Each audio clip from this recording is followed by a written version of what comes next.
gets everyone talking. It fell on deaf ears, but she wanted to express her sympathy for the victims. And a convicted killer. The assistant district attorney who prosecuted the case actually said that some of the Gilgo murders could be the handiwork of this carpenter, John Bitroff. Is now looking for a retrial. Justice has been served, but is it really justice that has been served? How could someone do that to someone? And later, we look into the key clue in the Rex Heuermann arrest that went missing for 11 long years. During the time when these leads came in about the Chevy Avalanche, Burke is in charge of the district attorney's office. So it's very simple for him to say, you just come to me.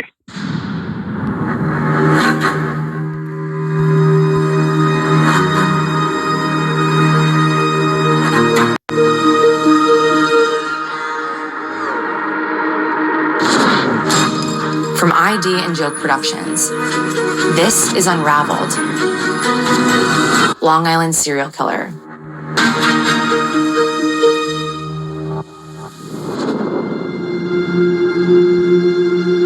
On the day our lives went live, those of us who have been following the Long Island serial killer case and the Rex Heuermann indictments closely were surprised by a press release coming from Macedonio and Duncan, the firm representing Asa Ellerup, Rex Heuermann's wife. There hadn't been an appearance or major news break. The timing seemed odd and unprovoked. Here's what it said. On behalf of our client, Asa Ellerup, she wishes to make the following. Miss Ellerup's heart go out to the victims and their families. Quote, nobody deserves to die in that manner. I will listen to all of the evidence and withhold judgment until the end of trial. I have given Rex the benefit of the doubt. Quote. Miss Ellerup visits Mr. Heuermann weekly and still maintains that Rex is not capable of the crimes he's accused of. There are a few things in that statement that immediately started catching fire. First, the sheriff's office responded to the claim that Asa Ellerup sees her husband weekly. They noted they have 7 jailhouse visits logged, which obviously wouldn't be weekly since he's been in jail for 8 months. But perhaps she's planning on now going weekly moving forward. And the other statement that drew an immediate response was her, quote, heartfelt sympathies for the victims and their families, end quote. Not surprisingly, Gloria Allred, attorneys for some of the victims' families, released her own written statement. Here are the highlights. The victims' family members whom I represent appreciate the, quote, heartfelt sympathies, unquote. We wonder, however, what her response will be if Rex Heuermann is convicted by a jury of the murders and/or other felonies with which he is charged. Is Asa willing to commit that if defendant Heuermann is convicted, she will make a meaningful contribution to a fund to compensate the family members of the victims for their heartbreaking loss? We feel that sympathetic words without deeds are meaningless. We look forward to Miss Ellerup's response. Of course, the most shocking part of Asa Ellerup's statement, again, a statement no one asked for, was the part that stated, quote, Miss Ellerup still maintains that Rex is not capable of the crimes he's accused of, end quote. I'm sure for the victims' families, it's confusing. Both get the heartfelt sympathies and the statement that she feels her husband is incapable of committing such crimes. While it must be truly earth-shattering to the depths of your core to realize that your husband stands accused of 4 heinous murders, while your mind and body are most likely in a state of shock as they try to process not just the news, but relive the last 30 years that you've been with this man. And while you very much may not want to believe his guilt, why would you make a statement like this? And why at this time? Suffolk County District Attorney Ray Tierney spoke to Bridget Quinn on WCBS 880 AM about her statement. Here's just a snippet of that interview. She's entitled to feel however she feels. The evidence will point in whatever direction it points. We're looking very forward to proving our case in court. We'll let the chips fall away. It made me wonder if the chips might fall to her becoming a witness for the defense. I would love to see her as a witness for the defense. That's up to them. Why would you love to? I think ultimately it would be helpful to the prosecution case. You know, how exactly? No. If the goal with Asa Ellerup's statement was to draw some fire, mission accomplished. Still perplexed as to the timing of this press release, I reached out directly to its author, Asa's attorney, Sidonia. The timing was she has been to see Rex several times since the last court appearance when the superseding indictment was arraigned. And she had the opportunity to read through the DA's bail application. She wants to keep an open mind. She has not seen or heard any evidence in the courtroom, and we don't have access to any of the evidence that Mike Brown gets, and there's protective orders on that, so we can't actually see anything. So she says she wants to keep an open mind, give him the benefit of the doubt on all this, and make her judgment when she hears and sees everything in the courtroom. What's interesting to note here is that the discovery evidence the district attorney has had to legally share with Rex Heuermann's legal team is under protective order, and thus cannot be shared with third parties, and that includes his wife Asa. So while she may be visiting him weekly, it's not like he can share any of the evidence with her. The information she's received is the same as what we have, other than conversations she may have had directly with investigators and the DA himself. Here is more with Asa's attorney. It fell on deaf ears, but she wanted to express her sympathy for the victims because, like she said, nobody deserves to die in that way. Gloria put out a statement that, sympathy's great, but give us money. How is she going to give money to the victims when her soon-to-be ex-husband hasn't even been convicted of the crimes yet? I'm not getting into a pissing match with Gloria. We both have clients and clients' interests to protect, and that's what we're doing. I also asked him about the part of the statement where she believes Rex not to be capable of committing these murders. She actually believes that he's innocent, or she's keeping an open mind? She's never said that. Everybody keeps saying that. She's giving him the benefit of the doubt and going to listen and hear all the evidence before she makes her judgment. Do you think she will testify in a potential trial? I don't anticipate that, to be honest. Unless the DA is going to call, I don't anticipate Rex calling her. I don't know what relevant information she has. The DA said she wasn't here. The DA has repeatedly said, both in writing and in statements to the press, on each and every occasion of the alleged homicides, Asa was not in the jurisdiction. She is not a suspect and never will be a suspect in these crimes. And while I had him on the phone, I also wanted to check in on Asa's health. She's in remission. She's not suffering from anything right now, but her health is what it is. She has cancer, and you never know when's coming back. Happy to hear that she's currently done with treatment and in remission. But that brings me right back to these questions. Why this statement and why now? Perhaps she didn't feel her point of view was properly communicated at the last hearing, though a statement 2 months delayed feels late. Perhaps another news story is about to break and she wanted to get ahead of it. Perhaps the documentary she's participating in needed another story beat.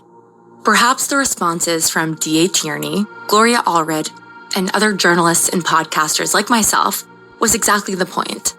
In that case, well played. There has been some legal maneuvering in the case of Rex Heuermann since the last episode. The defense team wrote a demand letter for a bill of particulars. According to NewYorkCourts.gov, this is a list of written questions from one party to another, asking for details, that's the particulars part, about a claim or defense. The defense argues that the prosecutor's office has not provided enough information for Rex Heuermann to be able to prepare defense in response to the murder charges of the Gilgo 4 victims. They focus on what they call very vague allegations that Heuermann, quote, caused the death, unquote, but lack specificity as to how and where he allegedly did so. It is true that the bail application and superseding indictment document do not specifically call out where and how Maureen Brainerd Barnes, Melissa Bartholomew, Megan Waterman, and Amberlynn Costello died. In response from Suffolk County Assistant District Attorney Andrew Lee, there were a few new pieces of information, mainly that all 4 victims were found, quote, completely nude, unquote, other than their restraints, which included tape, burlap, or belts. They clarified that Rex Heuermann acted alone and only specified cause of death as, quote, homicidal violence, unquote. ADA Lee argued that the 12 terabytes of data delivered in discovery has everything the defense needs, and that they may want to check the grand jury minutes for specifics on time and place of each death. In other words, the district attorney's office knows what they will argue. They've already done so in front of the grand jury. And while they're not sharing with the public, the defense only needs to look at what's been provided to figure it out. ADA Lee said, quote, "The defendant is well situated to prepare a defense," unquote. Both parties are scheduled to conference with the judge on April 17th, and this will most likely be on the agenda. Next, we'll look at another recent bombshell, and later, we fill you in on our investigation into the long-lost clue that was the key to Rex Heuermann's arrest.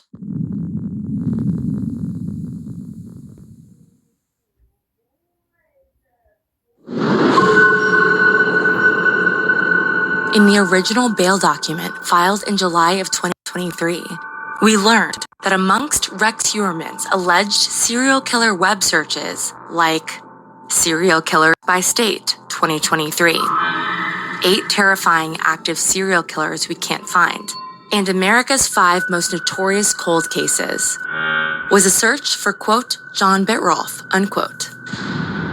John Bitrolf currently sits in prison for the murders of Rita Tangretti and Colleen McNamee, 2 petite-statured women who engaged in sex work. They were found about 25 miles away from the Ocean Parkway victims. And John Bitrolf has made the news these last few weeks because he's looking for a retrial. And he might get it. So, who is John Bitrolf? And why was Rex Heuermann allegedly interested in this man? John Bitrolf was often mentioned as a suspect in the Long Island serial killer murders by internet sleuths, of course, before Rex Heuermann's arrest, and he was convicted of 2 similar killings. Both women engaged in sex work, both were petite, and both had been murdered by either asphyxiation or strangulation. Their bodies were left in nature, in these cases, in the woods.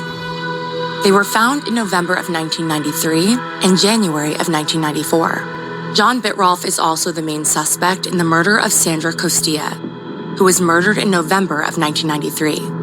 Each of the 3 victims had been sexually assaulted, strangled, posed post-mortem, and were missing their left shoe. The Suffolk County Police collected DNA at the scenes of Rita and Colleen, but there was no DNA present at the Sandra Costilla crime scene. As with the Long Island serial killer investigation, it's been alleged that the Suffolk County Police Department botched this investigation. On the one hand, they reportedly looked at 152 suspects, gathering DNA and other evidence.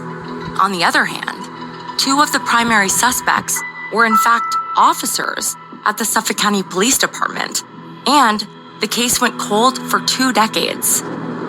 But in 2014, seemingly out of the blue, John Bitrolf was arrested on second-degree murder charges for Rita Tangretti and Colleen McNamee.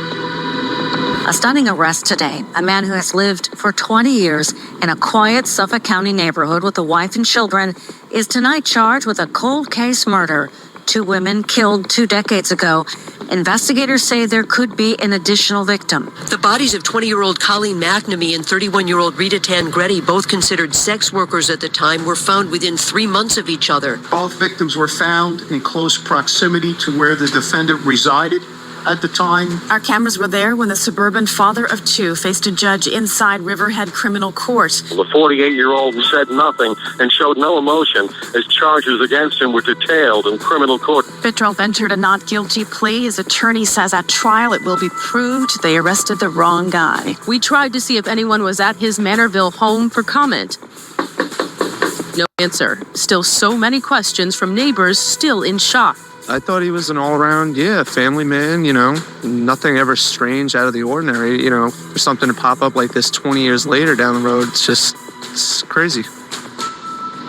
Sound familiar? Seems like almost verbatim to what reporters said upon Rex Heuermann's arrest 9 years later. While the victims, upon the discovery of their bodies, were often dismissed as, quote, hookers or prostitutes, upon their arrests, both Rex Heuermann and John Bitrolf were referred to as husbands and fathers of 2. Interestingly enough, they both made their professions in building homes, Rex as an architect, John as a carpenter, while in reality, they allegedly destroyed families. Neither had criminal records at the time of their arrest. Both were avid hunters, and both had a reported active social life. Rex Heuermann belonged to many networking groups, while John Bittrolff was referred to by neighbors as, quote, the mayor, unquote, of his neighborhood. In the Bittrolff case, it turns out the DNA collected at the crime scenes of Rita Tangretti and Colleen McNamee finally hit a familial match on CODIS, the combined DNA index system. That person was Timothy Bittrolff, whose DNA was collected and added to the system because of a parole violation. The police trailed both of Timothy's brothers, surreptitiously collected DNA samples, and matched the suspect DNA to John Bittrolff. There were many issues with the trial, destroyed evidence being one of them. In July of 2017, a jury convicted John Bittrolff for the murders of Rita Tangretti and Colleen McNamee. Fast forward to 2024, and John Bittrolff's legal team is now seeking a new trial. To help us make sense of all of it, I reached out to Mary Murphy, a respected journalist with Long Island's Pix 11, who has been covering the Bittrolff case for years. I've spent 40 years as a TV reporter in New York. In 2014, we find out that there was this Long Island carpenter arrested on 2 cold cases of sex workers to these unsolved murders from 1993 and 1994. I covered Bittrolff's arrest and extensively covered the aftermath after John Bittrolff was sentenced to 50 years to life. In 2017, the assistant district attorney who prosecuted the case stood outside the courtroom and actually said, sort of in a stunning development, that some of the Gilgo murders could be the handiwork of his carpenter, John Bittrolff. So people kind of went into a frenzy. He was floated as a suspect prior to Rex Heuermann's arrest. And there's still some speculation now that he could be responsible for the 2 Manorville cases associated with the Lisk case. I asked the current district attorney, Ray Tierney, if John Bittrolff could have committed some of the Lisk crimes. And he said he's not Lisk. So I took that to mean that he's not connected to any of them.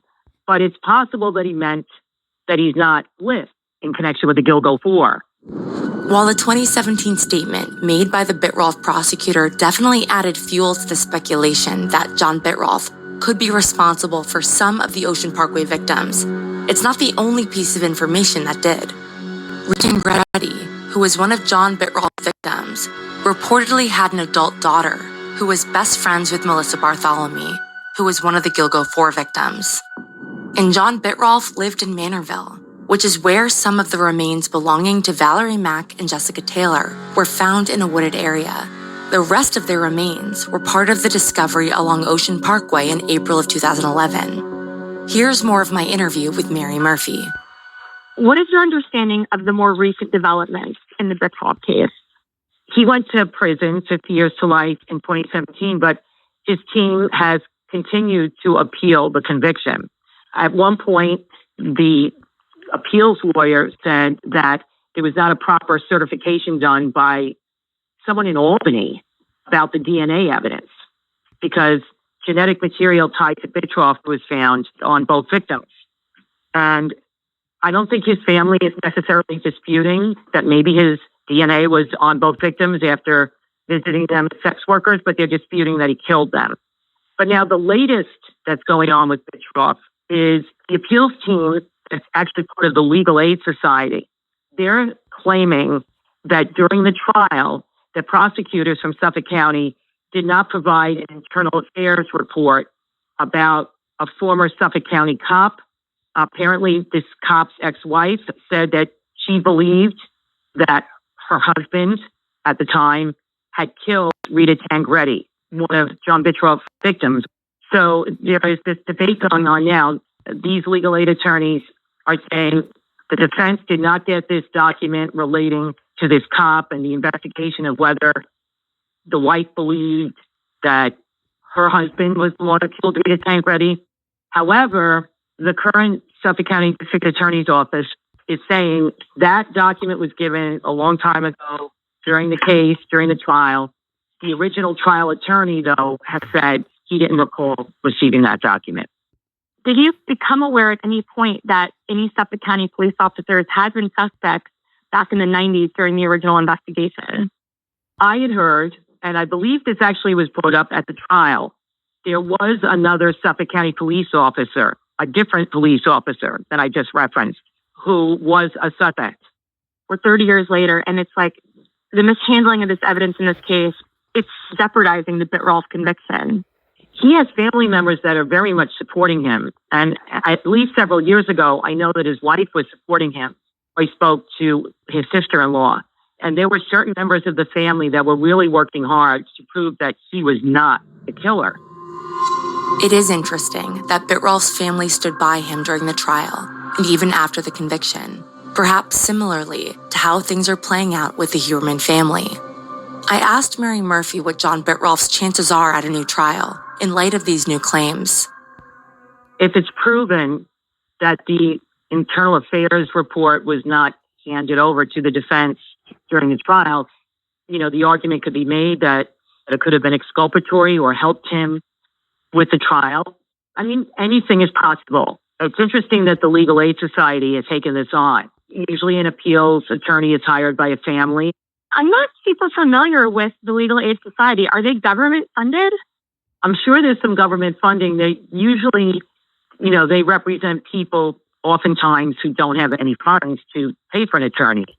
So there is a chance that the family doesn't have any more money to put toward appeals like this. And maybe they felt that this was a good cause to pick up.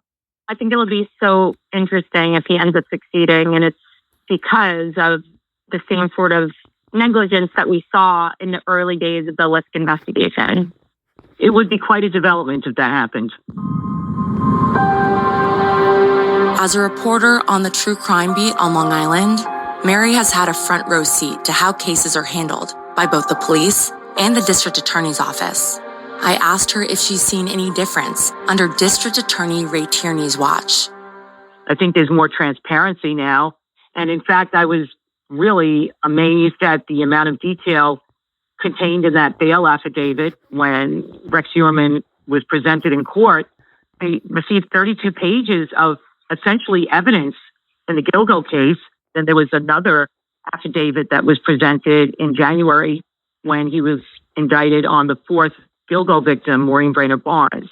So I think there's been a sea change out there. Once we saw all the things about the searches and the phones and the burners, the DNA, then in terms of the Gilgo 4, it seemed like there was strong evidence pointing to Rex Heuermann. But the questions about the dismembered victims that were found along Ocean Parkway, that's still not answered.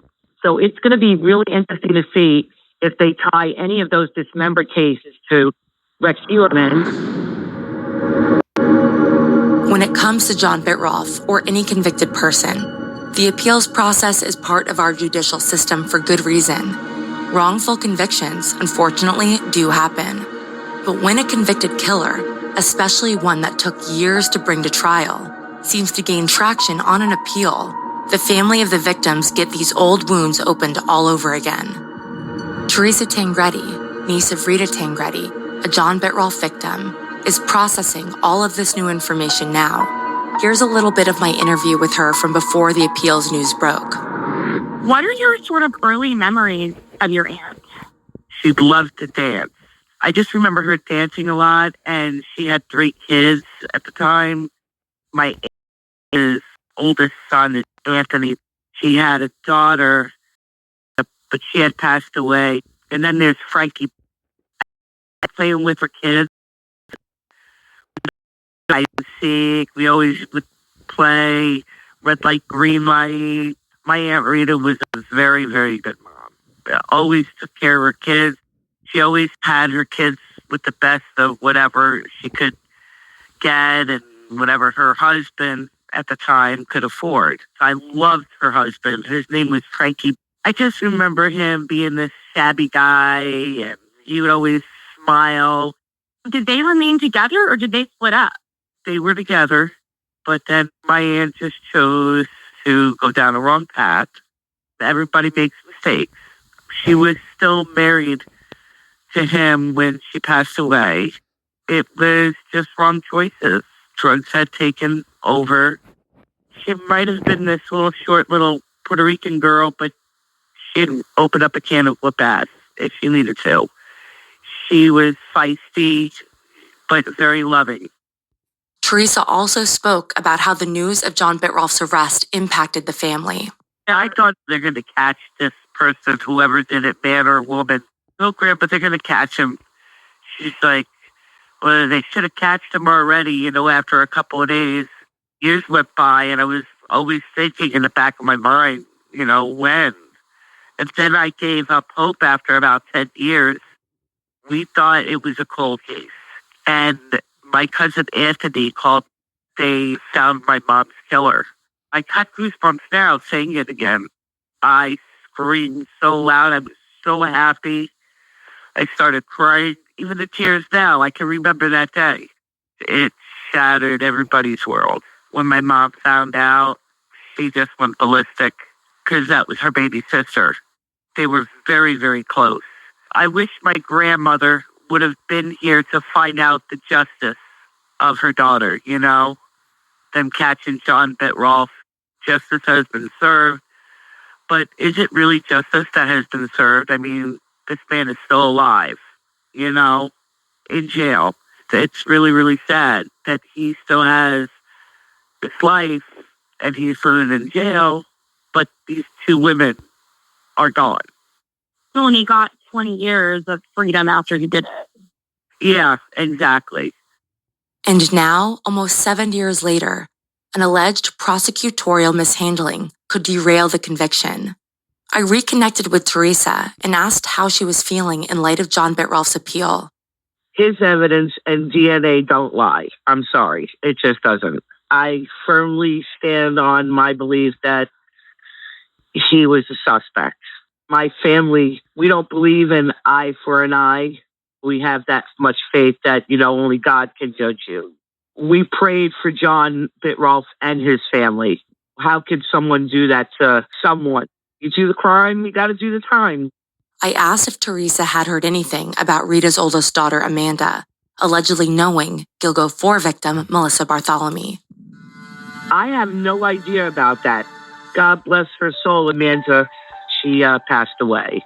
What's really sad is her brother, Anthony, he got a call on his 40th birthday that they found her in an abandoned house and she overdosed.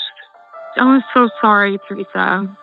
I'm just so glad I got to know her when we buried my grandma, Rita's mom, because the last time I saw her, I think she was like 4 years old. And here she is, like a grown woman. And she was introducing me to her family members as, this is my blood. She looked so much like my Aunt Rita, I couldn't stop saying it. They choose a path, good or bad. I want to say, I just wish I could have my aunt back because she was a beautiful soul. As we get older, we lose loved ones and family members. They shouldn't be taken from us. What's the enjoyment? What goes on in someone's mind? I just wish that, everybody could be at peace, but, that's just never going to happen. If his family ever hears this, yes, we pray every now and again for his soul. And it's not right what he did. We really miss my Aunt Rita. We do. All the time. It's important that we never forget the victims and their families in all of this. Every headline brings the emotions back to the forefront. We will bring you updates on whether or not John Bitrolf is successful in his bid for a new trial.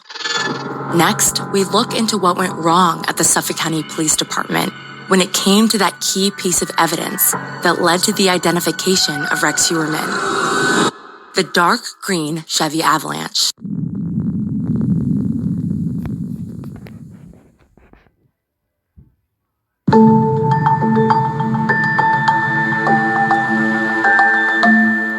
One of the most disturbing revelations that came to light through the bail document that District Attorney Ray Tierney filed is the fact that the new investigative team narrowed their search to Rex Heuermann based on clear witness testimony that was available to the Suffolk County Police Department prior to January of 2011. That means, for 12 years, the clue we've all been waiting for was sitting right there in the files, and no one had bothered to investigate it.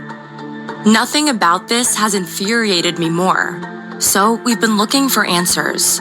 For those of you who don't know what investigative lead I'm talking about, or for those who need a refresher, let me catch you up. On September 1st of 2010, Amberlynn Costello, one of the Gilgo 4 victims found along Ocean Parkway, was contacted by a burner phone. This burner cell phone, at some point, pinged a cell tower in Massapequa Park while the communications were taking place. As we now know, Massapequa Park is the home of Rex Heuermann, the suspect who's been arrested for Amber's murder. The burner phone then traveled to West Babylon, close to the home of Amberlynn Costello, before making contact again at 12:05 a.m. Since that's after midnight, it's technically September 2nd of 2010. Dave Schaller, a friend and sometimes roommate of Amber, has stated that he came home that night to find a man he didn't know threatening Amber. Amber, who occasionally engaged in sex work, had allegedly locked herself in the bathroom. Schaller claims he came to blows with this stranger, and eventually he left in a truck. This is important. Dave Schaller saw the man clearly, as well as his vehicle. At about 1:18 a.m., Amber's phone received a text message from the burner phone stating, quote, "That was not nice. Do I credit next time?" End quote. It's assumed the word get was missing from the text. Do I get credit next time? Within 2 minutes of this text message being sent, the burner phone was back in Massapequa Park.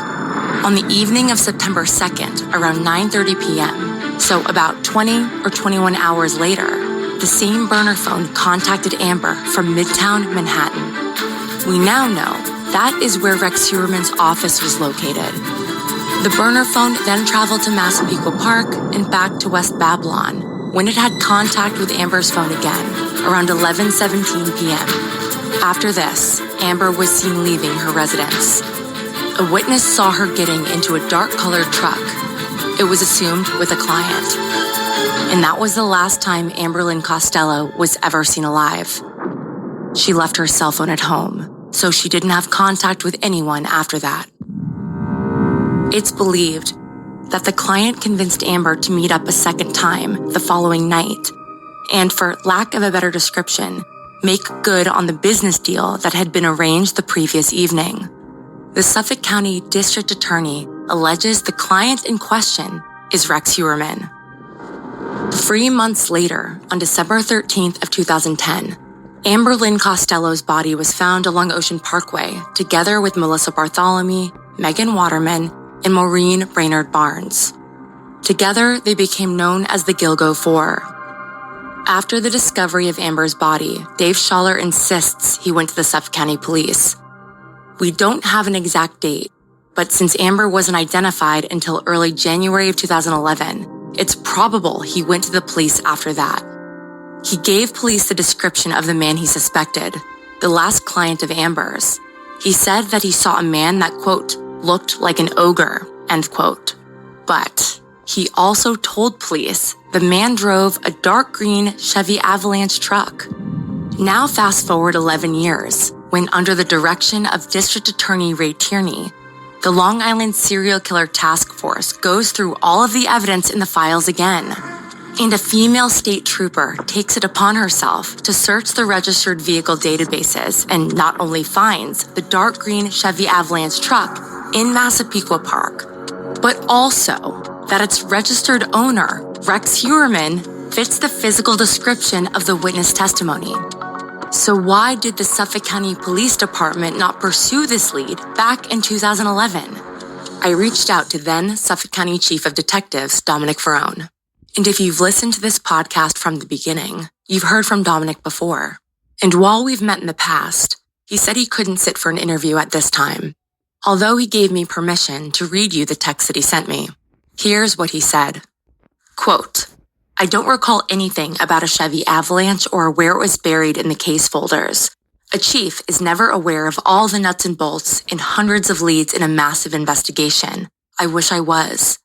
Eventually, I would have been able to review the files, but the way I was pushed out with such short notice precluded that. I am anxious to learn who is the witness, who took a statement from him, when it was taken, and how it was recorded. This will all come out in discovery, end quote. It is important to remember that Amber and the other women were found not because police were looking for them, but because they were looking for Shannon Gilbert. Shannon was a sex worker who went missing in the nearby exclusive gated community of Oak Beach in May of 2010. Upon discovery of the Gilgo 4, the search did not stop. In fact, it intensified. And in April of 2011, several more bodies were discovered, including that of Valerie Mack, Jessica Taylor, Karen Vergata, and the yet-to-be-identified bodies of Peaches and her toddler, as well as the victim known as either Asian male doe or Gilgo Beach doe. Shannon Gilbert wasn't found until December of 2011, a year after the Gilgo 4. Is it possible that the massive search and accompanying press coverage overwhelmed the department with leads? Maybe. But in speaking with several sources, a different explanation has been offered. Here's my interview with Suffolk County legislator Robert Trotta. The tip about the avalanche comes in early January. So in 2011, the old guard, before Burke came in, would have been in charge of the investigation, people like Verone. Yes. What is the theory about how that tip would have not made it to the police officers in charge of the investigation at that time, as far as Burke is concerned? Well, during the time when these leads came in about the Chevy Avalanche, now, this is more than conjecture. This is people who have worked there, talking about it. What happens is the district attorney and the homicide squad work very closely together. At the time, Burke is in charge of the district attorney's office. So it's very simple for him to say to the detectives, look, you tell me everything. You don't tell them anything because they're going to be gone in 6 months or a year, and I'm going to be the chief. So there's no sense of them telling them anything. You just come to me. They're paranoid that the FBI is looking at Burke. And then it's in 2012, when Burke officially takes over as chief, what is the first thing Burke does when he gets in charge? He just disbanded every single federal task force. We had 5 or 6 guys in the DEA. You come back. We don't work with the DEA. There was 2 detectives assigned to the ATF. They were pulled out. So this was, it was in the plan. And as far as if Burke did have anything to do, hypothetically, like that theory exists because he wields a certain level of influence. He was at the DA's office, but were people familiar with other aspects of Burke's history and who he was close to and the powerful connections he had? Everyone knew he was protected by SPOTA and that he was a deviant criminal. That he was out of his mind, that if he ever became the chief, people who knew him and knew of him, he was power hungry and he would just step all over you. He could care less about you.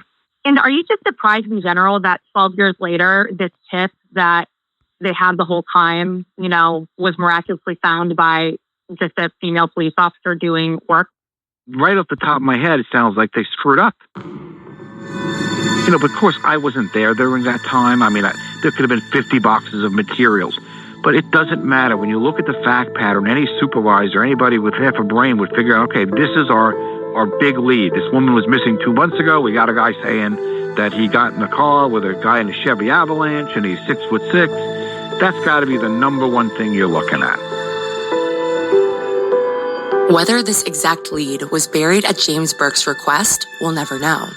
But the fact that SPOTA and Burke were having backdoor influence on rank and file at the police department ahead of his appointment there is troubling in light of what happened. One other side note, Steve Ballone, the man who appointed James Burke, termed out of office last year. 2 weeks ago, it was revealed that current District Attorney Ray Tierney is leading an investigation into Ballone, probing whether he or his officials improperly destroyed county records. The saga of corruption in Suffolk County seems to be never-ending. If you want to hear Ballone try to explain why he didn't remove Burke in the face of overwhelming evidence of wrongdoing, check out episode 6 of this podcast. It's mind-blowing. And if you would like to contribute to our story, or if you know Rex Heuermann, please send an email to us at unraveledtips@gmail.com. Or you can contact me directly on Instagram at Alexis Linkletter. Unraveled is produced by Joke Productions for ID. The executive producers and writers of this podcast are Joke Vinciune, Biagio Messina, and myself, Alexis Linkletter. Executive producer for ID is Annie Mangoni. Our editor is Caitlin Cleveland. Lisa Ribicoff is our associate producer. The music and score that you've heard in this podcast is by Biagio Messina. Subscribe on Apple Podcasts or wherever you get your podcasts. It helps a lot when you subscribe, rate, and review the podcasts that you enjoy listening to. Thank you for listening, and thank you for your support.